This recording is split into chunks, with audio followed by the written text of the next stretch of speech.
السلام علیکم ورحمۃ اللہ. السلام علیکم ورحمۃ اللہ. اللہم صل علی. اب صاحب یہ کچھ پیسے ہیں میری طرف سے، اپنے اور اپنے بچوں کے کپڑے لے لیجیے گا اور ایک اچھا سا قربانی کا جانور بھی لے لیجیے گا. اب صاحب یہ کیا بدتمیزی ہے؟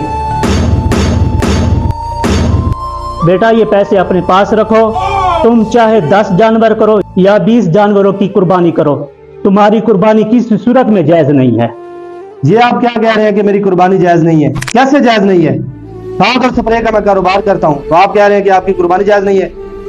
کھاد اور سپرے کے علاوہ جو آپ سود کا کاروبار کرتے ہیں، اسی وجہ سے آپ کی قربانی جائز نہیں ہے.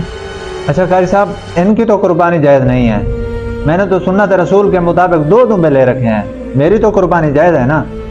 نہیں بچے، تمہاری بھی قربانی جائز نہیں ہے. لو جی کر لو بات، نیا کٹا کھل گیا ہے. حافظ صاحب کہہ رہے ہیں کہ اب اس کی بھی قربانی جائز نہیں ہے. اگر ایسا چلتا رہا تو میرا خیال ہے کہ کسی کی بھی قربانی جائز نہیں ہوگی.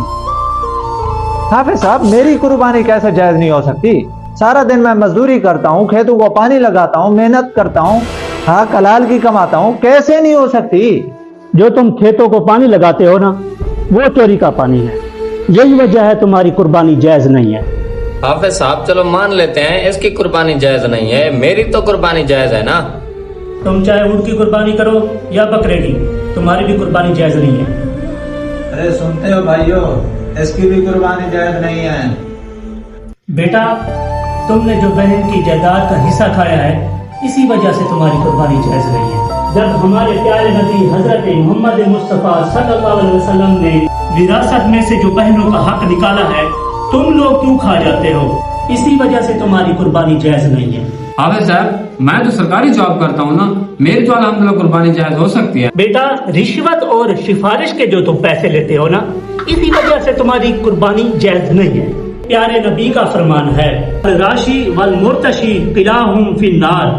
رشوت لینے والا اور دینے والا دونوں جہنمی ہیں. تو بیٹا تمہاری قربانی کیسے جائز ہو سکتی ہے؟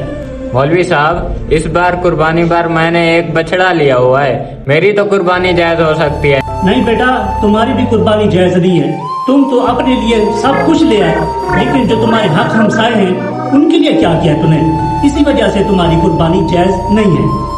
میرے بھائیوں، میری آپ سے کوئی ذاتی دشمنی نہیں ہے. جو اسلام کے مطابق تھا وہی میں نے آپ کو بتایا ہے. بھائیوں بڑی سیدھی سی بات ہے، گندم میں جب ایک دانہ بھی حرام کا چلا جائے تو وہ ساری گندم حرام ہو جاتی ہے. سو بھائیو، باحثیت مسلمان ہمیں ان چیزوں کا خیال رکھنا چاہیے. آیا کہ ہم جو قربانی دے رہے ہیں وہ ہماری قبول بھی ہوتی ہے کہ نہیں؟